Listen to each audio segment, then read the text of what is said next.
It's summertime. It's your girl Summer, and I'm here for our very first crossover ever with ez.talks. Man, it's Ez.Ward. I'm here with Summertime, and today we're here for a cross-collaboration episode and conversation, more so something very authentic, very genuine, and very transparent. So I'm looking forward to it. Yeah, tell us what Ez.Talks is about first. So Ez.Talks is a platform that I started in 2022 on my Instagram, right? I used to have like these little downloads from God that that I would just get like little nuggets of wisdom.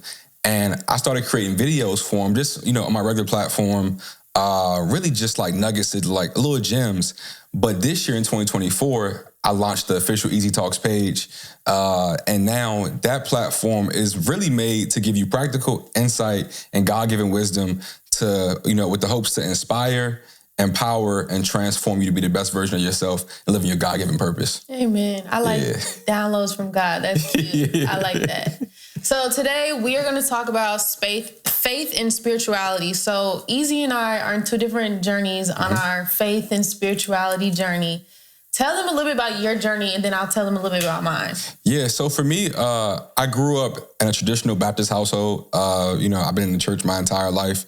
Grew up going to public school, then for high school went to Christian, went to a private Christian school. But I would say my journey really began in like ninth grade. That's when I began to really learn God for myself. And for me, I started seeing God move in my life in a way that I couldn't explain. I began to pray, journal, and just see things happen that I really couldn't explain. So, in high school, I was the high school chaplain. And I actually gave a lot of people don't even know this. This is actually like a top secret, but I gave a sermon my senior year as the high school chaplain. It was like a message, but essentially it was a sermon. No way. Yeah, for real. How did it go? It went well. What was it on? I don't even remember, but it was something about I think motivating people and just trying to encourage people. Cause for me, my mission has always been to show people that you can be cool and love Christ. Mm-hmm. You can be in tune with culture and love Christ.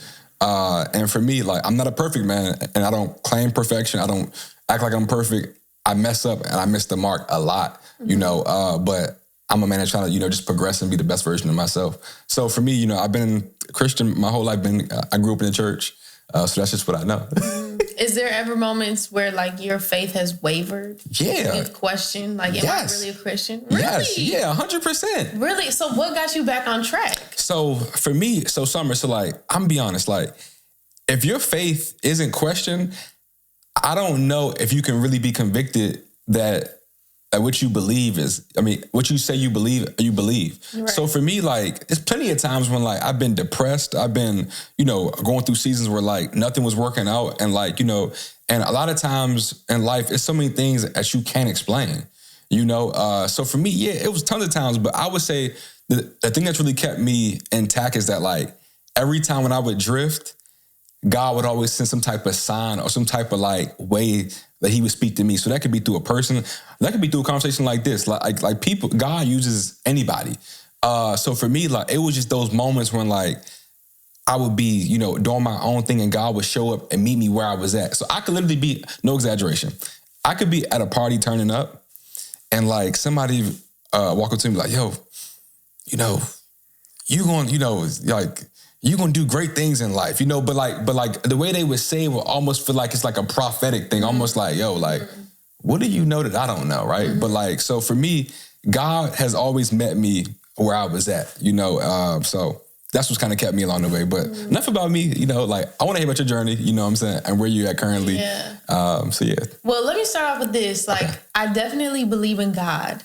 Right. And my whole life, it's been a journey, as we all have different walks, right? But I didn't really grow up in church. I go every now and then with my dad or my grandfather or some of my friends, when I spent the night at their house, go to church with them. But it was never, mandatory to go to church. And then we would pray before we ate. But, that was really the extent of the Christianity. And I was baptized, but you know what? I never felt a part of the Christian community. Yeah. And that was always my thing. I moved around a lot growing up. So went to church in St. Louis, didn't really feel it there.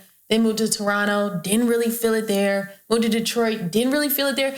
See, I've always enjoyed church for the fellowship and for the community. But And I've always believed what they were saying. I always knew it was true. But for me, like, the community around church is important to me, and I've never felt accepted by the community of Christianity. So let me ask you this. Have you experienced, so I got a couple of questions, but I'm going to start here. Mm-hmm. Have you experienced church hurt? And if so... Experience who? Church hurt. So like church hurt is like... Yes. Okay. Most definitely. Like, I'll tell you a story. Like, one time, it was one of those churches where like you can dress, you know, whatever, wear jeans, whatever you want. So I had on like a jumpsuit, like a tracksuit, you know, zip up bottoms. And they were like, walk up and down the aisle. And I did. And they're like, see, this is how you don't dress at church. And I was like, are you kidding me? Yeah, like, see, I come here to learn and y'all are going to ridicule me. I don't like that. Yeah. And that was a church in Detroit.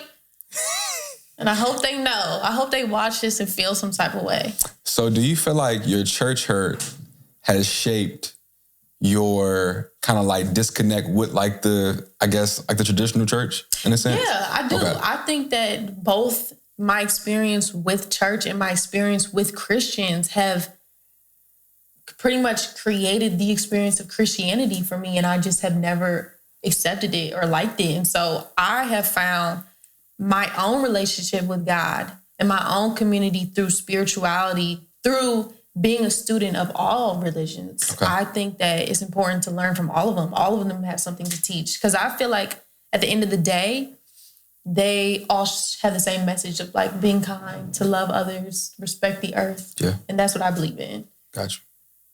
Yeah. So, I mean, throughout this journey though, I have found that like when I do tell Christians that, they're like, oh, you're a witch, or like, this is voodoo, or like, this is crazy. Like, what do you think about that? So, one, right, people don't take time to listen and understand people. So for me, right, this is how I'll answer that and share my view on that.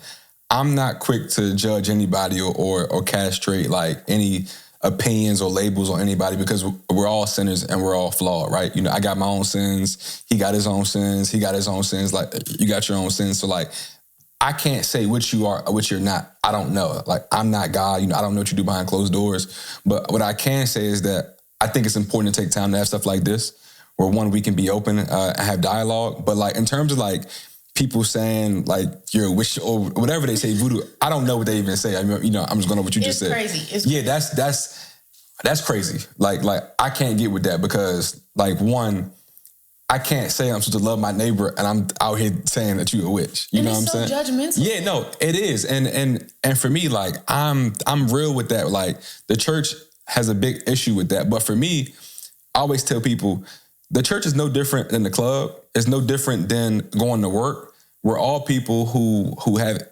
issues. I think the problem is people our age, we come to the church expecting everybody to just be this certain way. And like, what I had to learn through my own experience as well is that like, people, they're not perfect and they're going to judge you. Like, matter of fact, I had an encounter last fall where like a girl that was kind of like a mentor, big sister to me. She kind of did something that kind of like hurt me as well. Something that was like, kind of like, hold up, you say you this, but you kind of like, she kind of like turned up on me. And for me, anybody who knows me know that like, I don't play, you know, people talking to me crazy. But like, I had to think, I was like, you know what? Maybe she's dealing with her own baggage right now. So I'm not going to let that one moment define our relationship. But I'm gonna be real. I've experienced church hurt too. But you know, I just choose not to let it like be the, you know what I'm saying, like the thing that like holds me back from like being in tune with it. What did your church hurt look like? What happened in yours? So in my situation, man, this is what happened. So, man, it actually has something to do with media. So last year I had hosted, I'm sharing a story that's really transparent, so hopefully she see this, or maybe not. But so last year I was hosting a show at my church, and the person that told me, hey, you know, you can get the footage for this show, you know, once you're done. So this was April. And literally, you know, I didn't even press it. You know, I didn't worry about it. So I asked her maybe like July, right? You know, I let some months pass. She was like, you know, I'll get it to you. So then I was applying for this thing in my job where I needed some footage of me on camera. And literally, you know, I reached out to her. By now, summer, it was October. The event happened in April. She told me in like May or June, she would get it to me. So I reached out to her and she sent me like a nasty message, like, basically like, why, I told you I was gonna get it to you, be patient, you going over my head, trying to, reach out. Because like it was me and somebody else who hosted the event. So we went to somebody else as well. And I guess that person called her. Maybe she was having a bad day. I don't know. But I didn't respond to that. Oh, you didn't answer? No, I didn't. No, I looked at that. Did you ever get the video? Yeah, I got the video. How'd you get it? Somebody else sent it to me. But I didn't respond to that because like for me, I'm not even gonna stoop to that level because like it's obvious you're having a bad day or a bad situation. So it's like I can ignore that. And then when I see you, it's all love, but it's just like, I'm not even stooping to that level. So that's what happened. And like I said, people who know me know that like, I'm not going to say I'm quick tempered, but like, it's a certain level of respect that I give to people. So I expect it back. So, and we don't show that, I'm cool off you, so that's just kind of like my natural state. So like, what does your daily practice as a Christian look like? Well, because again, like you and I have had this conversation before. And what I appreciate about, like, let's say the Muslim religion, for example, is that you can tell they are a part of that religion by the way they act. Yeah. That comes first in their everyday. They wake up, they're praying 5 times a day. Yeah. No question. So what is some things that you do every day for your Christian practice? One, I praise basically all day, every day, no exaggeration. Because prayer is just simply conversation.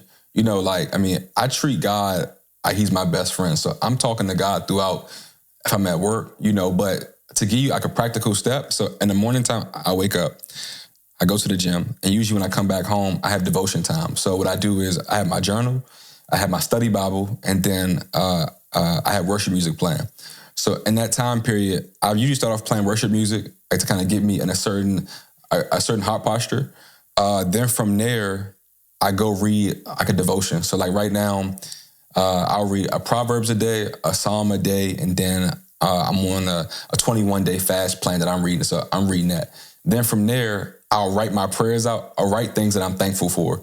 So that's like usually like my daily routine. And then after that, I pray over my day, over myself, over my family, just over my peers and stuff like that. So that's like my normal routine of what I do every single day. Wow. Yeah. That's committed. But I will say that but that takes time, I don't judge people because I wasn't always doing that. It took time to really have that it's like a muscle memory. Like you got to keep doing it. And once you keep doing it, then over time, you begin to grow. And then you almost have a hunger for it, your day kind of feels off if you're not doing those things. So this morning I was kind of in a rush. So I didn't have time to do that. And I could tell my day, I had a good day, but I didn't have a day that I normally would have because I just kind of felt off core a little bit.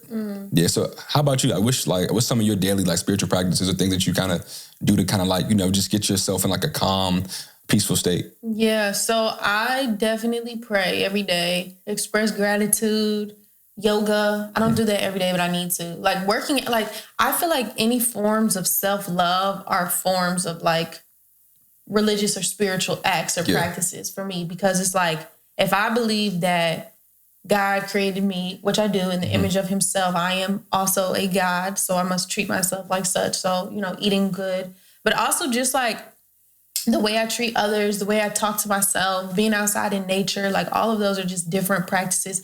And there's not, for me, which maybe I should create a routine, but just try to every day acknowledge the gratitude that I have for being on this earth, for keeping me here.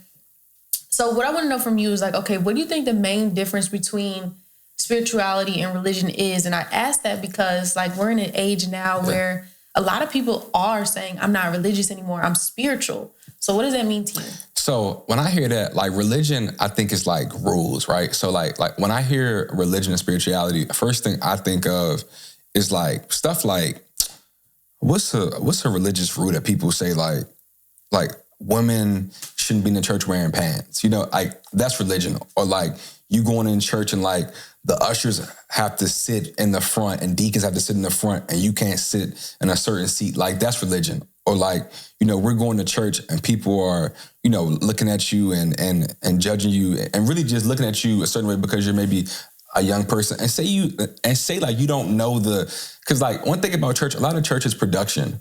and me being in the church, I can see that, right? And like Jesus, he did his ministry in the street.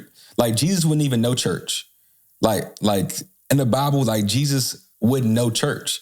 Church, like the whole concept of like coming in, like sitting, having ushers and, and you got to be a deacon and sit right here. That's all a lot of man-made stuff. So that kind of stuff, I think deters people away. But me as a Christian, I believe in the death, burial, and resurrection. So I believe that Jesus died on the cross, he was buried, and he rose again on the third day. I think as a Christian, that's what separates my belief from others. 'Cause I know other religions don't always believe that, but religion is mainly like the rules aspect, like those type of things. So hopefully that answers your question. Yeah, no, it does. And that makes sense because I'm not a person, I do not like authority. I do not like rules. And that's another thing about Christianity to me. It was like, I didn't feel freedom in that.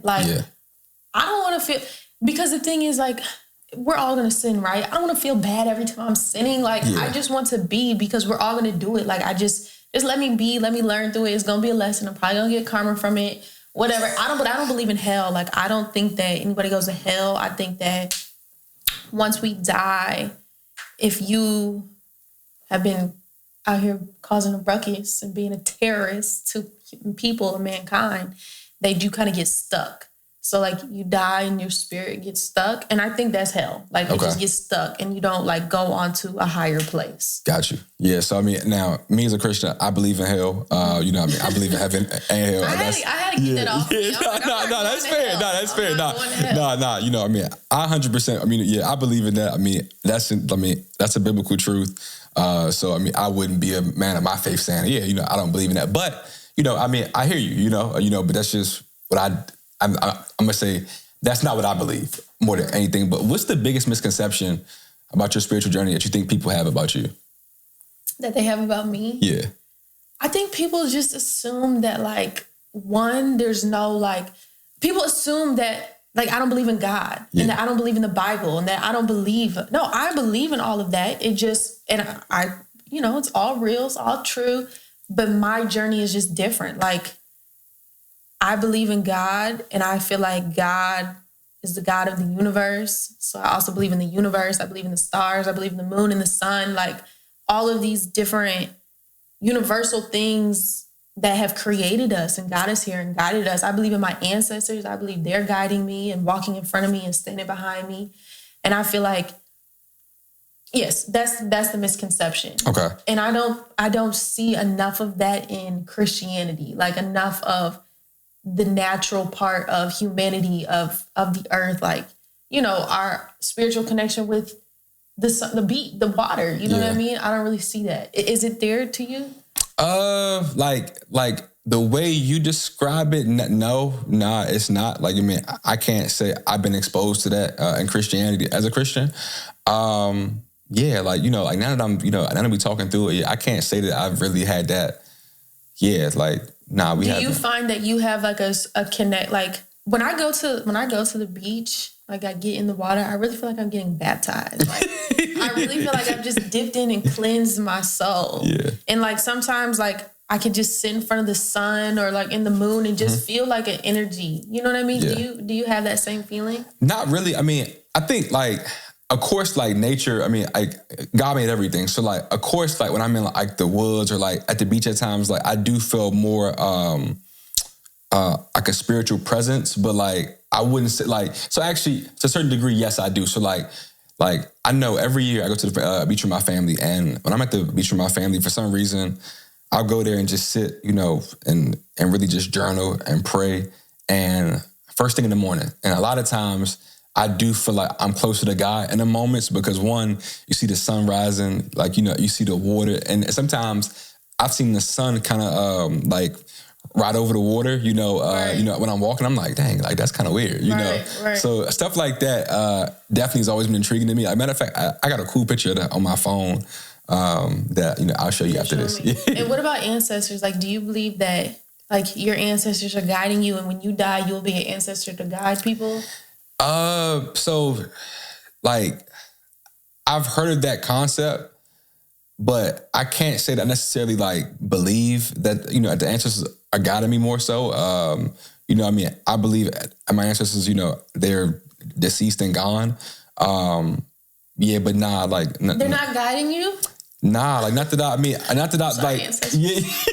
yeah, I mean, yeah, not to my knowledge. You know what I mean? And what I've been exposed to more so than anything. I can't say that. So where does your guidance come from?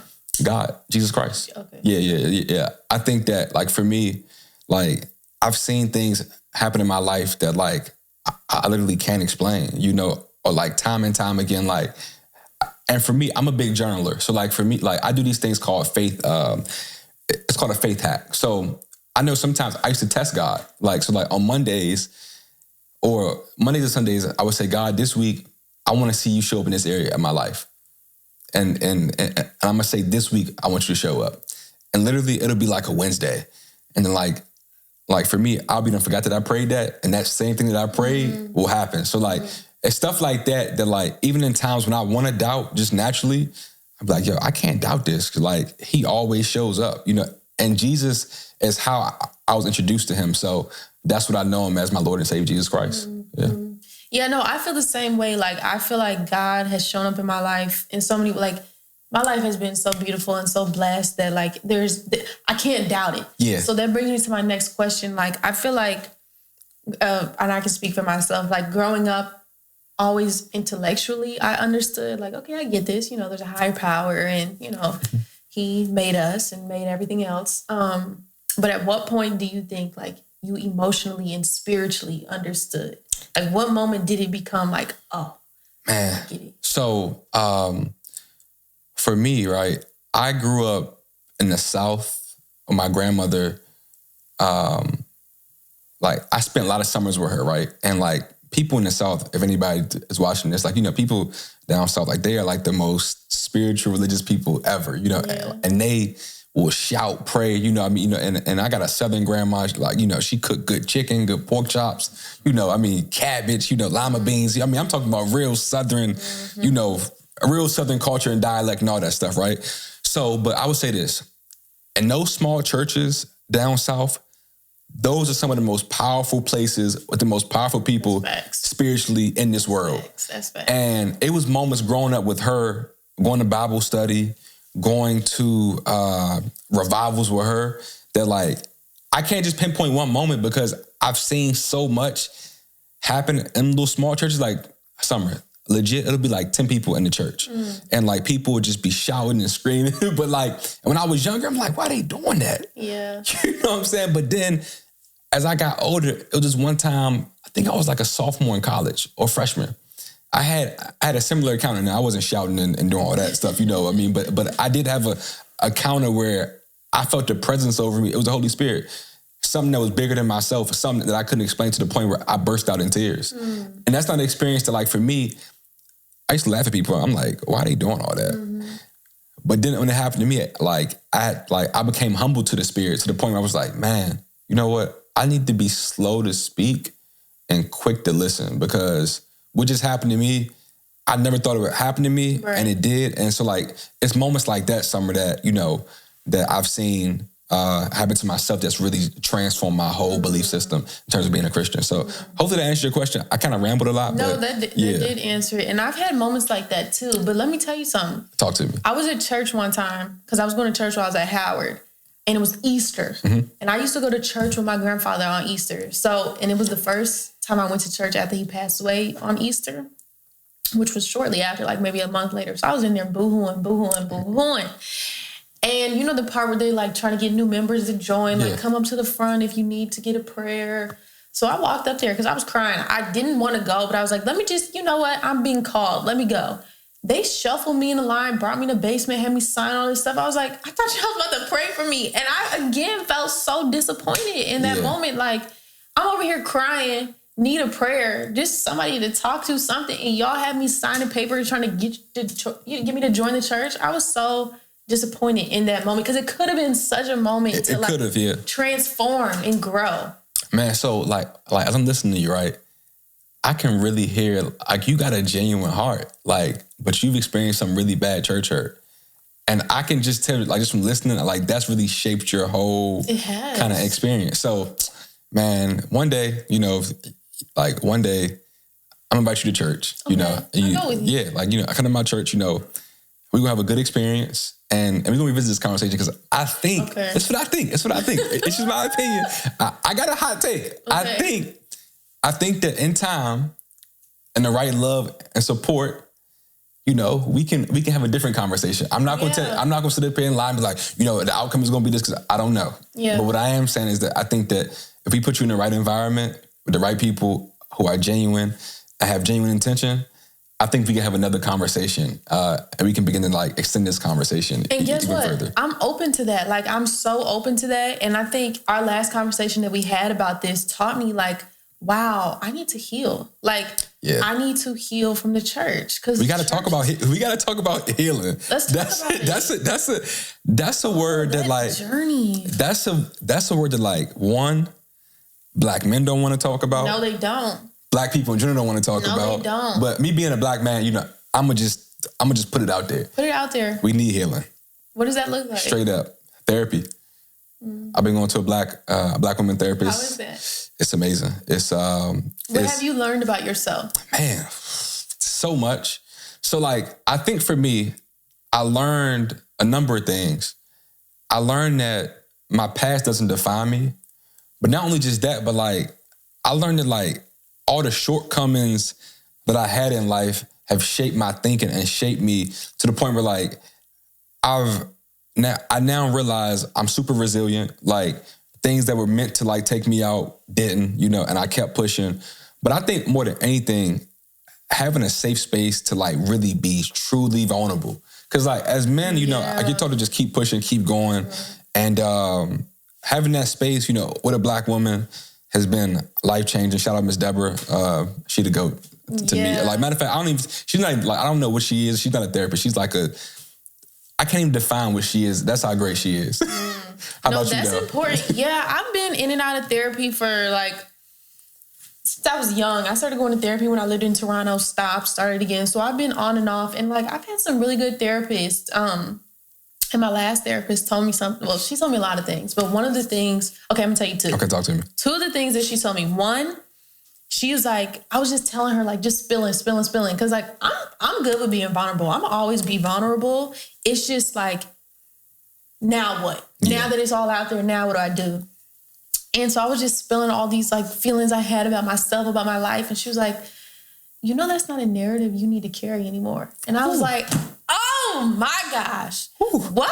She came in wreck shop. Yes. She said, you don't need to carry that anymore. And I was like, but she was like, no, you don't have to. And it felt like it was just lifted from me. I'm like, oh my gosh, I actually don't need to think about that anymore. Like that does not have to affect me anymore. Like it could have been a thing and now it is no longer. So I really like that. And then the other thing that she said, we were actually talking about faith and spirituality. And I was like, I want to explore, but I feel like I'm scared I'm gonna go to hell if I explore. And she was like, Summer, if the answer is God, you will always come back to God. And I was like, yep. You will. So, and it's true. That's why I said what I said. You know, like I said, listen, I'm not here to tell you the outcome. I just said, just give it a shot. Yeah. That's all I said. And I have. And I've always come back to like, because, okay, the moment for me that I knew that it wasn't intellectual anymore and that it was actually true, it was actually spiritual, it was emotional, was I saw a video and it was like, how can you not believe in God? Like, think about all the little details of the earth that the human mind could not comprehend. And I was like, and so I started thinking about the little details, like how all of these veins and arteries in our heart and our eyes and like every small, the insects, like it just every small, and I was like, wow, there's no, my human mind could not comprehend. I just got so humbled. And then take it even deeper, like God lives outside of time. Like time, like even right now, like time is a human thing, but God is an eternity. Like He lives outside of time. You know, so we could take this thing really, really further. So. Somebody may need to hear this. So you know, somebody may need to hear it. But okay, so just this other point.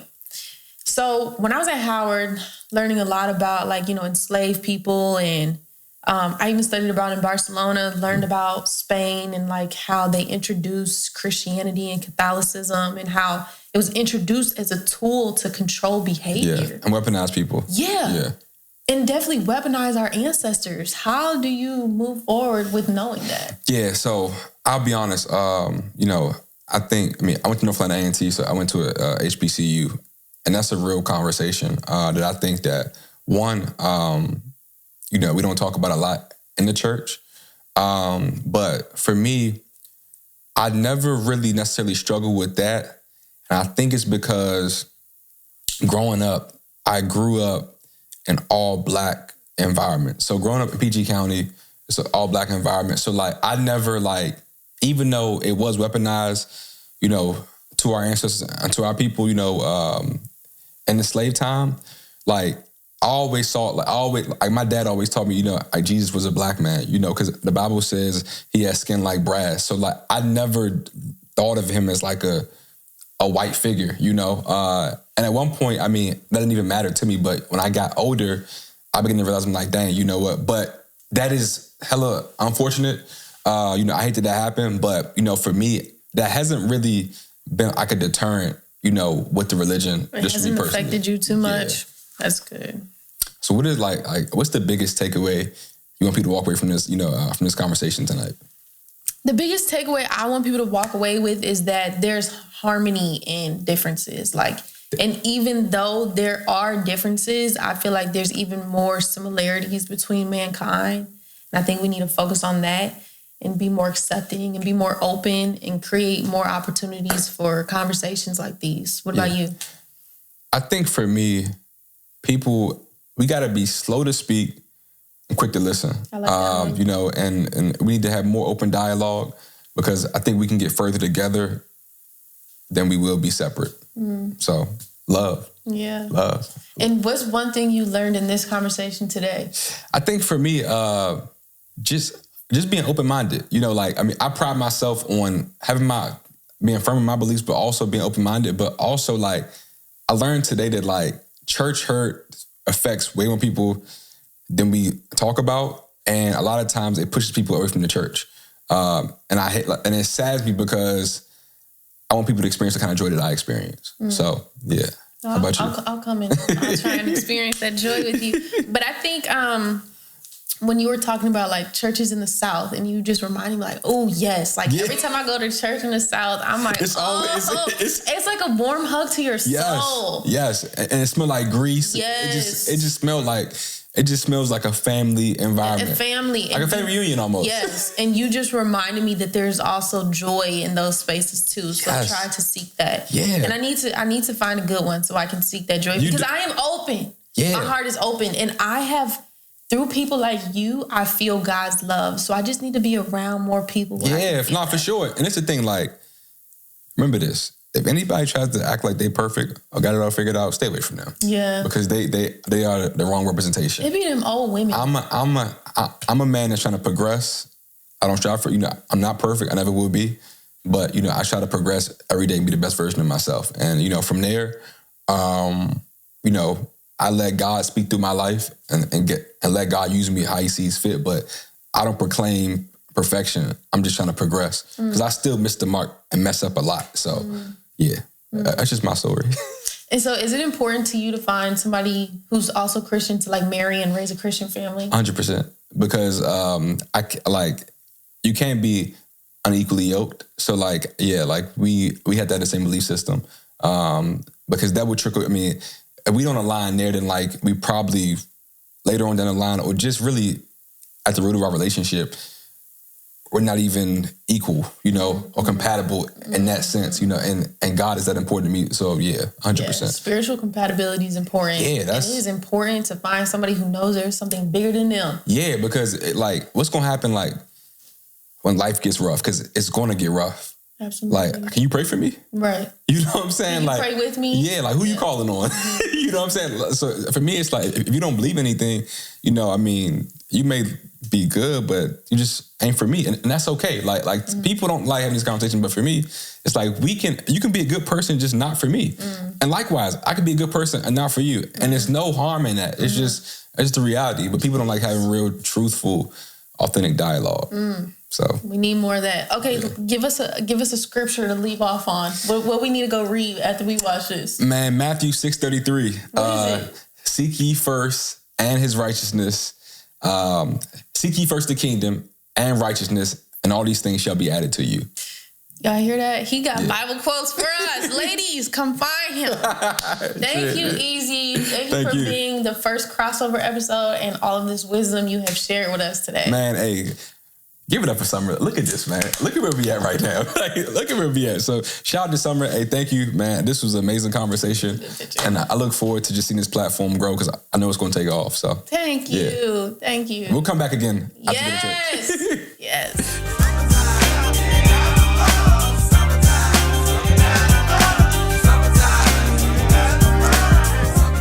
I was supposed to shout out my cousin. Oh, Melvin, the grill master, also the grilled lemonade master. Shouting him out.